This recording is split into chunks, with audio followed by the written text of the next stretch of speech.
Well, I would definitely agree with David and the rest of the Janus speakers. I was certainly honored to be selected as one of the symposium speakers for NASPA 50th anniversary. However, it was a very daunting task when you sat down and had to think about it. The outline for today, I'm do a little bit of reflection upon the past 50 years, and then talk about a commitment to translational and interdisciplinary research, then move on to my perspective about the future directions and motor development, and then some closing thoughts on for the talk for today. So as we look forward in terms of our research directions and where we're going, I think it's very important to look back to the past NASPA presidents who had a focus in terms of motor development research. There's been several of them. First was Harriet Williams, Marion Robertson, Mike Wade, Jerry Thomas, Jane Clark, Carl Newell, Bev Urich, Kathleen Hayward, Kathleen Williams, Jane Whittle, Jody Jensen, Daniela Cabetta, who is our current president, and then our incoming president-elect starting in September '07, David Anderson. All of them were instrumental and essential to shaping where NASPA has gone and where we will be going for the next 50 years and beyond. So when I started this talk in terms of where NASPA and motor development will be going for the next future, I went to, funding agencies. What are some of the initiatives for NIH, for NSF, the National Institutes of Health, the National Science Foundations, Department of Education? What are some initiatives that they have? Where are they projecting and where are they going in terms of their funding agencies for future researchers? Because to me, that is where research will be pushing, and us as scientists will be focusing our funds and our ideas towards our research. And I found this quote from one of the former Surgeon Generals, and one of the key things he focused on was the idea of translational research, and that academic research needs more balance, that there is a need for faculty members to not just do research in a laboratory, that we need people who can go out in the community and conduct community-based research and learn and understand of how to apply their findings. He calls this translational research to practice. And I think a little bit of the human kinetics talk from Dr. Christina spoke about this on Sunday in terms of translating research in kinesiology by putting it into practice in the context and knowledge so that others can understand, use, and know in relevant everyday practice. And I think that is something that is essential and key, and a lot of the funding agencies are stressing that now in their call for applications. So when we look at the steps for scientific evidence as it relates to translational research, typically we have this mechanism modeling, these laboratory field trials, replication, then we lead up to community involvement. We first start off with a lot of association studies that provides us with this valuable and useful understanding of determining these causalities of studies and mechanisms before we lead to hypothesis-driven studies and experimental designs.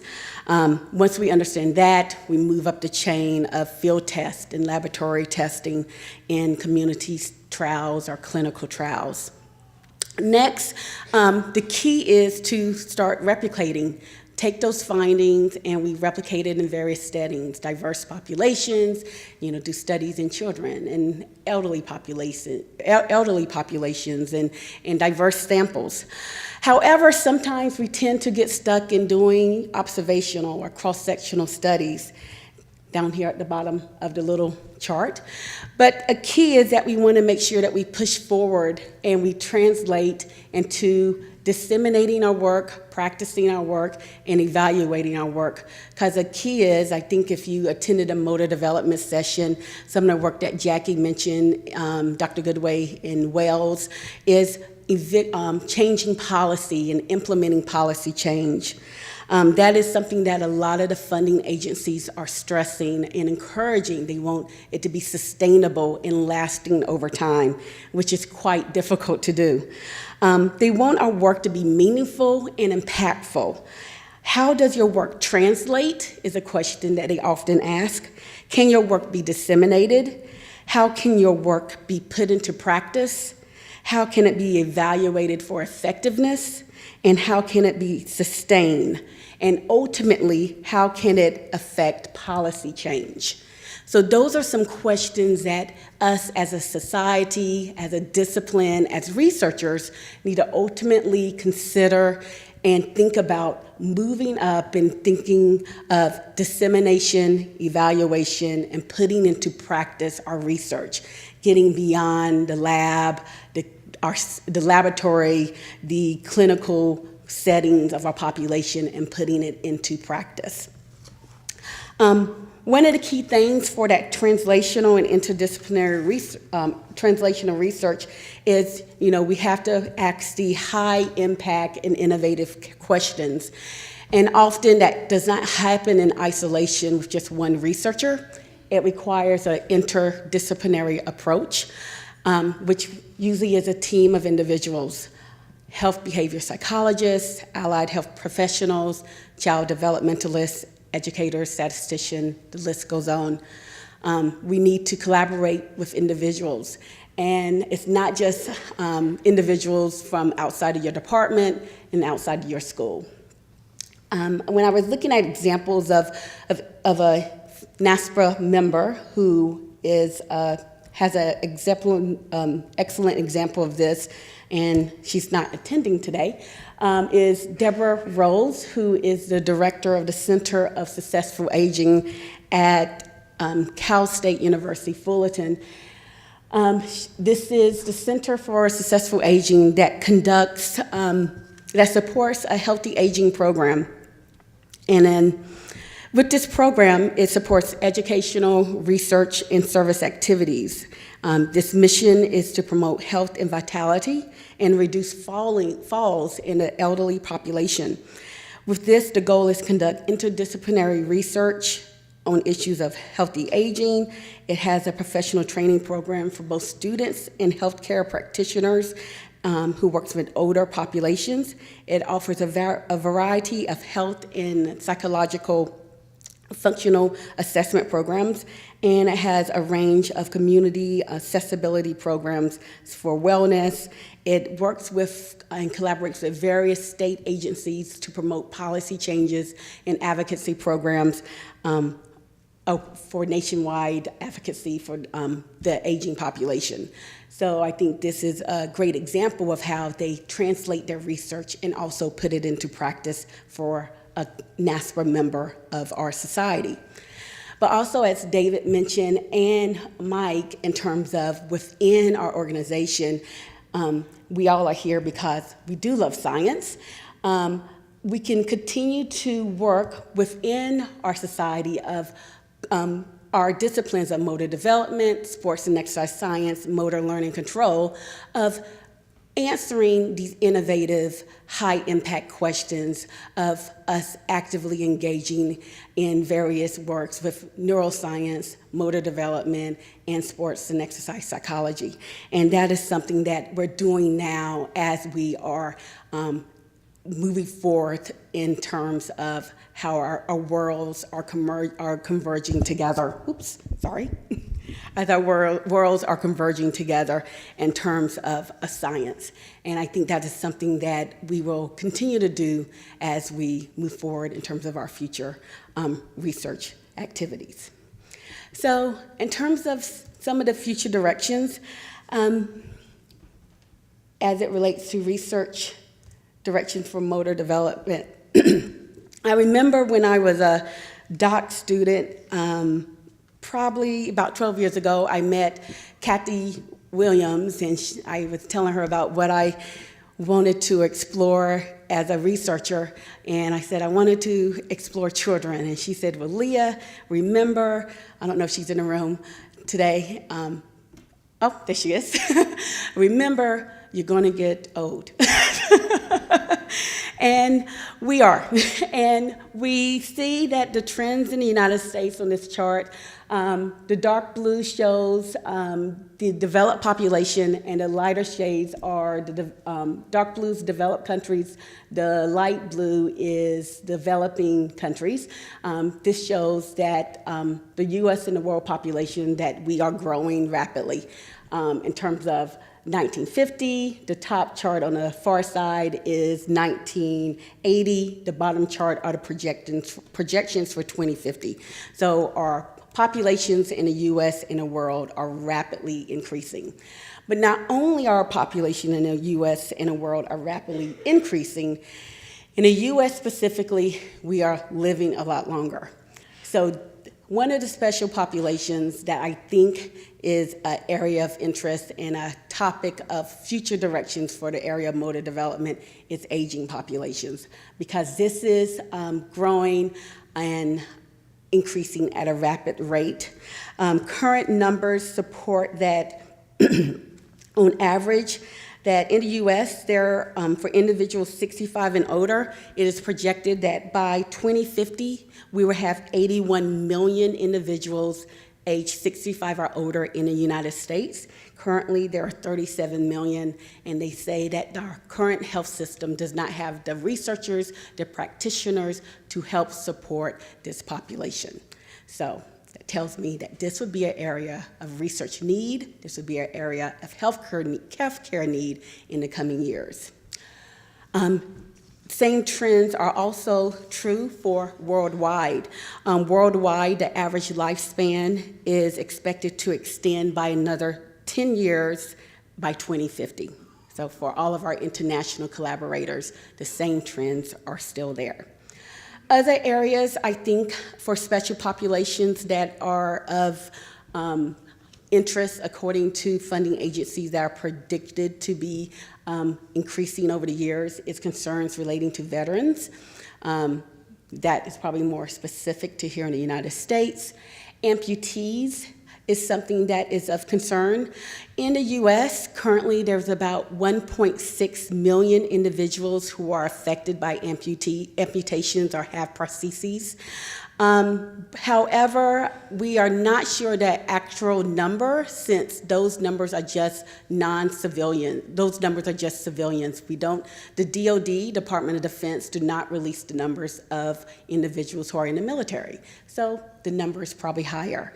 It is projected that by 2050, that would be around 3.6 million. Again, that is just individuals who are civilians.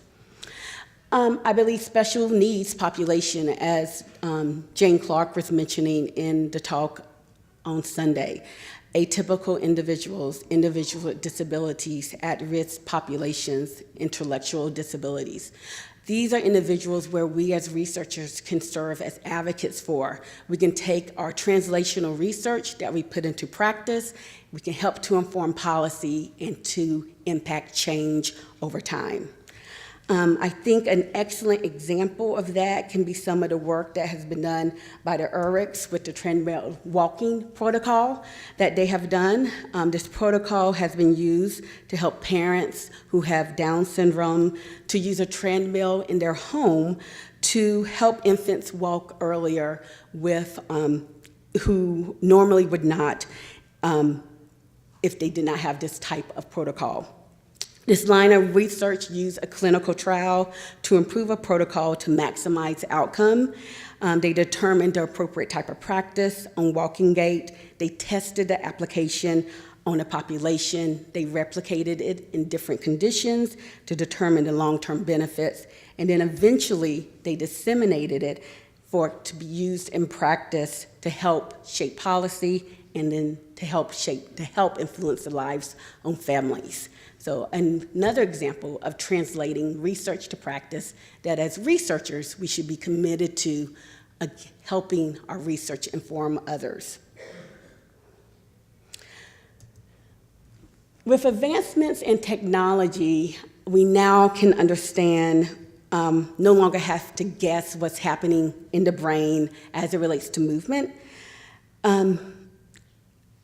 Brain processes and principles is a new way of, brain processes and principles of the brain behavior interaction. We now have tools that are portable that we can take actually to the field sites, which I am super excited about.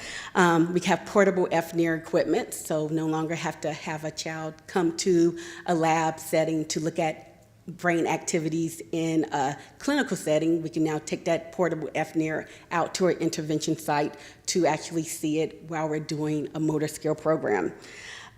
We also have new high-tech and innovative equipment, so we can get a more in-depth understanding of what is actually happening. And this can give us new knowledge on how to directly measure what is going on as it relates to interventions.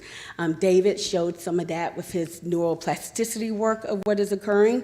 Some of the current stuff that is happening and latest is from one of our colleagues here in NASPA, Nancy Getchell, and colleagues with some of the brain activation in the prefrontal cortex that she has done. And we know the prefrontal cortex plays an important role in cognitive function and as it relates to executive function, such as planning, working memory, and inhibition. And activation of the prefrontal cortex also occurs in various motor activities. And she used a portable FNIRs to examine the hemodynamics responses that are associated with this in adults doing a motor task, the Tower of Hanoi, and she found that higher deoxygenation hemoglobin was present during in the prefrontal cortex during this cognitive task.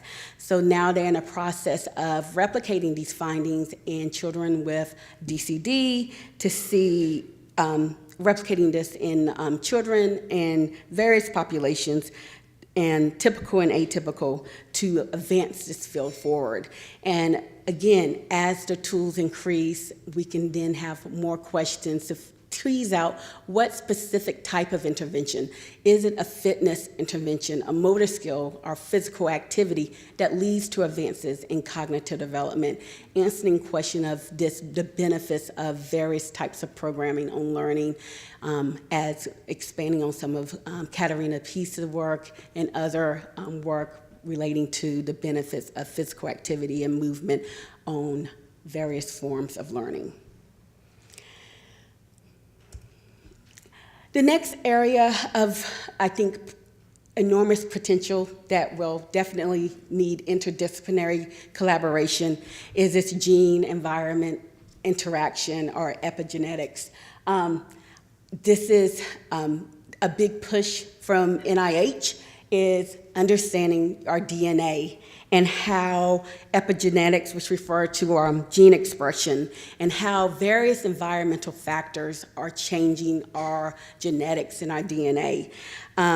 It looks at how what I have done might influence my DNA that might then change my offsprings, or what my grandmother or my great-grandmother was exposed to change my DNA.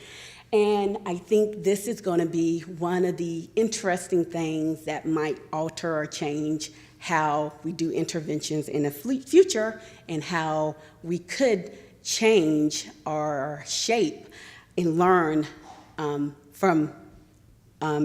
learn how to manipulate interventions to help make us a lot healthier in ways to come. Specifically, this idea of our behavior can be predetermined from our genotype has slowly given way to this idea of this gene-environment interaction and DNA sequencing. Gene-environment interaction helps us understand more completely why, can help us understand why motor development occurs.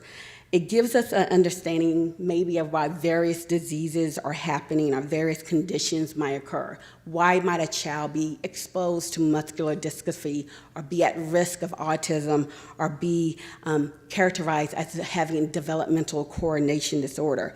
Could we identify why a child might be more at risk for a disease based on their genotype or based on something relating to what they were exposed to from their epigenetics? So this is something that is going to be, I think, on a brink of changing how we might shape motor skill programs or motor skill intervention or understanding development as a whole. One study that has recently been published from Oregon State University is looking at how children's exposure to a flame retardant, their genes and social behavior. And this is from Megan McLennan's group and Megan McDonald, who is sometimes comes to NASPA. And they found that preschoolers who were exposed to the social retardant gene had lower social behaviors than individuals who were not exposed to to this flame retardant. They also assessed fundamental motor skill data via the TGMD, and that data is not published yet, but it has been analyzed, and they found the same association. So the individuals who were exposed or has the gene expression for the flame retardant exposure also demonstrated low fundamental motor skills. So there was that same similar correlation. So again, this gene-environment interaction is something that is evolving with epigenetics, and I think this is something that is going to be an interesting endeavor for future researchers to explore and for future researchers to really go back and have that interdisciplinary connection with epigeneticists researchers.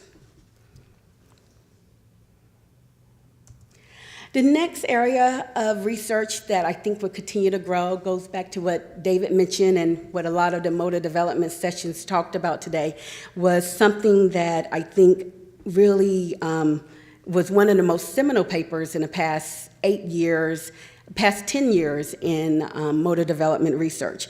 It really was the paper that probably set the spark for fundamental motor skill research. It was a paper that really said that motor skills were the mechanism for physical activity engagement from Stodden et al. It was Goodway, Langendorfer, Robertson, Rudisell, Garcia, and Garcia. This paper, as I'm not going to go into because you have heard it in all of the motor development sessions, was foundational in not only increasing engagement in interest in motor development literature, but I also think it promoted international collaboration among motor development researchers around the world. We got now individuals from all over the United States interested in motor development research, but also all over the world interested in this type of work. From that, we led to a separate paper as a follow-up to look at the relationship of motor skills. This paper included collaborative researchers from 4 countries, Australia, Portugal, Belgium, and the US. And this shows that there is these positive associations between motor skills, physical activity, physical fitness, and this association with weight status. And I think this is a next realm that we will continue to study, looking at developmental health outcomes to movement. And I think this is something in terms of movement, these issues can be a wide range.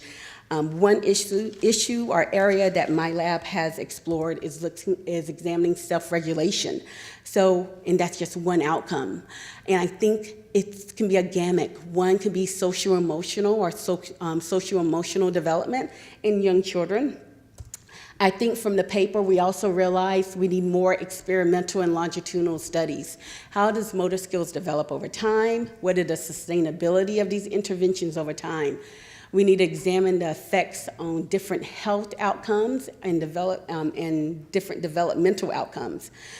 We also need to consider assessment and measurement issues. Really make sure that we are assessing and measuring fundamental motor skills, that we are assessing the correct motor skills, and as researchers, do we need to consider our type of motor skills, the types of assessment that we are using?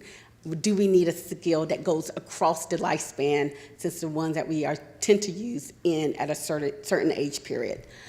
Two areas that I think that we need to eventually address are youth sports injuries, because that is a growing topic, our growing area of concern with the increase of youth sports participation and happening at an earlier age, and then also the fine motor skills, because that tends to be an area that individuals are not exploring anymore. And data coming out of Tony Oakley's lab at the University of Wollongong is showing a strong correlation of that with cognitive development. So that might be an increasing area of interest, the research activities. So in my closing thoughts, these again are just ideas based on my perspective from NIH funding agencies and others that I think would be increasing areas of interest. I think they would be special populations, brain behavior interactions, gene-environment interaction, and again, that developmental health outcome. However, I think it's critically important that we think about the research process, but also making sure we do that research to practice and translating it to the community by disseminating practice and evaluating it, and hopefully one day getting to that policy piece. And I agree, and I understand it is quite difficult to get there. I would like to end on one note. I know Dr. Browley stated this on his talk on Sunday about theories, and that theories have practicality. And I want to reinforce that to all the students in the room, and that as we embark on research, make sure, and I want to encourage you that, theories-based interventions are more effective. And I want to reinforce that and just encourage you as future scholars to think critically about your work and to conduct, research with a purpose.